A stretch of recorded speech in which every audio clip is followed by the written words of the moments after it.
മിശിഹായിൽ അനുഗ്രഹീതരായവരെ, ദിവ്യകാരുണ്യ ഈശോ ഈ ദിവസം നിങ്ങളെയും നിങ്ങളുടെ കുടുംബങ്ങളെയും സമൃദ്ധമായി അനുഗ്രഹിക്കുകയും അവിടുത്തെ കൃപകൾ കൊണ്ടും അനുഗ്രഹങ്ങൾ കൊണ്ടും നിങ്ങളെ ഓരോരുത്തരെയും നിറയ്ക്കുകയും ചെയ്യട്ടെ എന്ന് പ്രത്യേകമായിട്ട് പ്രാർത്ഥിക്കുകയാണ്. വിശുദ്ധ യോഹന്നാന്റെ സുവിശേഷത്തിന്റെ 4-ാമത്തെ അധ്യായത്തിന്റെ 24-ാമത്തെ തിരുവചനത്തില് നമ്മൾ ഇപ്രകാരം വായിച്ച് ധ്യാനിക്കുകയാണ്: ദൈവത്തെ ആരാധിക്കേണ്ടവർ ആത്മാവിലും സത്യത്തിലുമാണ് ആരാധിക്കേണ്ടത്. പ്രിയപ്പെട്ടവരെ, ഇന്ന് ആരാധന കാര്യങ്ങളിൽ പോലും ഭിന്നത നമ്മുടെ സമൂഹത്തിൽ നിൽക്കുന്നുണ്ട്.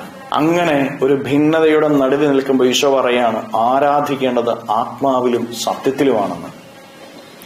ആത്മാവ്, ഹൃദയം കൊണ്ട് ദൈവത്തെ ആരാധിക്കണമെന്ന്. കുറെ കാട്ടിക്കൂട്ടലുകളല്ല ആരാധന, ചെയ്തുകൂട്ടലുകളല്ല ആരാധന. പ്രിയപ്പെട്ടവരെ, അത് ഹൃദയം കൊണ്ടുള്ള പ്രാർത്ഥനയാണ് ആരാധന. നീ ഭാഗ്യമായിട്ട് എന്തെല്ലാം കാട്ടിക്കൂട്ടിയാലും, ബാഹ്യമായി എന്തെല്ലാം പ്രവർത്തനങ്ങൾ നിന്നിൽ നിന്നുണ്ടായാലും, ഹൃദയത്തിൽ നിന്ന് ദൈവത്തിന്റെ സന്നിധിയിലേക്ക് പ്രാർത്ഥനകൾ ഉയരുന്നില്ലെങ്കിൽ, ആരാധന ഉയരുന്നില്ലെങ്കിൽ അത് വെറുതെയാണെന്നാണ് ഈശോ തിരുവചനത്തിലൂടെ നമ്മെ ഓരോരുത്തരെയും ഓർമ്മിപ്പിക്കുന്നത്. പുസ്തകങ്ങളിൽ എഴുതിയ കുറെ പ്രാർത്ഥനകൾ ചൊല്ലിക്കൂട്ടുന്നതുകൊണ്ടോ കുറെ അന്ധമായ ആചാര അനുഷ്ഠാനങ്ങൾ ചെയ്തു കൂട്ടുന്നതുകൊണ്ടോ ഒന്നും ദൈവത്തിന് പ്രീതികരമായ ആരാധനയാവില്ല നമ്മുടെ ബലികളും പ്രാർത്ഥനകളുമെന്ന് നമ്മൾ തിരിച്ചറിഞ്ഞുകൊള്ളണം. പ്രിയപ്പെട്ടവരെ, എന്തു ചെയ്താലും അത് ഹൃദയത്തിൽ നിന്ന് ഉയരുന്നതാവണം. നമ്മൾ ചൊല്ലുന്ന ഓരോ പ്രാർത്ഥനകളും, നമ്മുടെ അധരത്തിൽ നിന്ന് വരുന്ന ഓരോ ഗാനങ്ങളും, കരങ്ങൾ ഉയർത്തിയുള്ള പ്രാർത്ഥനകളും അത് ഹൃദയത്തിൽ നിന്നുള്ളതാണെങ്കിലേ ദൈവസന്നിധിയിൽ പ്രീതികരമായിട്ട് തീരുകയുള്ളൂ.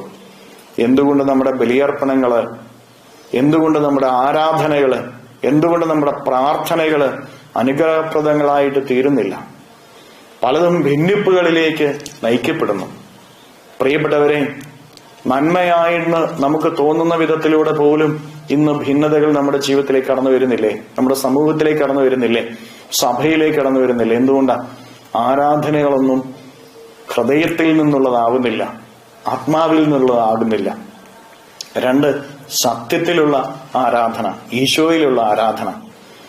ഈശോയെ കൂട്ടിയിട്ടാണോ നമ്മൾ ഓരോരുത്തരും ആരാധിക്കുന്നത് എന്ന് നമ്മൾ പരിശോധിച്ച് നോക്കണം. ആർക്ക് വേണ്ടിയിട്ടുള്ള ആരാധനകളാണ് നമ്മൾ നടത്തുന്നത്? ആരോടുള്ള ആരാധനകളാണ് നമ്മൾ ഇന്ന് നടത്തിക്കൂട്ടിയിരിക്കുന്നത്? പ്രിയപ്പെട്ടവരെ, ഈശോയെ കൂട്ടുപിടിച്ച് സ്നേഹത്തിൽ, സത്യത്തിൽ, ഹൃദയത്തിൽ ആരാധിച്ചു നോക്കിക്കേ. നമ്മുടെ ആരാധനകളും പ്രാർത്ഥനകളും അനുഗ്രഹമാകും. ലോകം മുഴുവനും അനുഗ്രഹിക്കപ്പെടും, കുടുംബങ്ങൾ അനുഗ്രഹിക്കപ്പെടും, സഭ അനുഗ്രഹിക്കപ്പെടും. നമ്മുടെ പ്രാർത്ഥനകളും ആരാധനകളും ബലിയർപ്പണങ്ങളും ഹൃദയത്തിൽ നിന്നല്ലാതാകുമ്പോൾ, ഈശോയെ കൂട്ടിയുള്ളതല്ലാതാകുമ്പോൾ, സ്നേഹത്തിൽ നിന്നുള്ളതല്ലാതാകുമ്പോൾ ഭിന്നിപ്പുകൾക്ക് അത് വഴിവെക്കുകയുള്ളൂ എന്ന് നമ്മൾ തിരിച്ചറിയുക. കരങ്ങൾ യാതനയോടെ പിടിച്ച് നമ്മുടെ കുടുംബത്തെയും കുടുംബാംഗങ്ങളെയും നമ്മുടെ ഇന്നത്തെ എല്ലാ അധ്വാനങ്ങളെയും ഈശോയ്ക്ക് കൊടുത്ത് സ്തുതിക്കാം. ഹല്ലേലൂയ. ഈശോയെ നന്ദി. Hallelujah, hallelujah, hallelujah, hallelujah, hallelujah, hallelujah, hallelujah. കർത്താവായ ഈശോയെ മക്കളെ സമർപ്പിക്കുന്നു. ഇവരെ അനുഗ്രഹിക്കണമേ, ആശീർവദിക്കണമേ.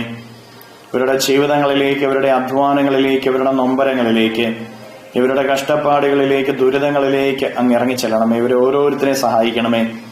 ഇന്നത്തെ അധ്വാനങ്ങളിൽ ഇവർക്ക് കൃപ ലഭിക്കട്ടെ.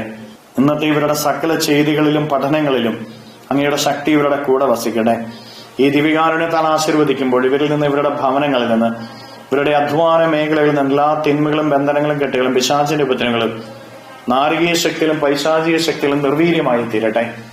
അന്ധകാര ശക്തിയിൽ ഇപ്പോൾ വിട്ടുപോട്ടെ. Hallelujah, hallelujah, hallelujah, hallelujah. നിത്യം പിതാവും പുത്രനും പരിശുദ്ധാത്മാവുമായി സർവേശ്വര എന്നേക്കും. ആമേൻ.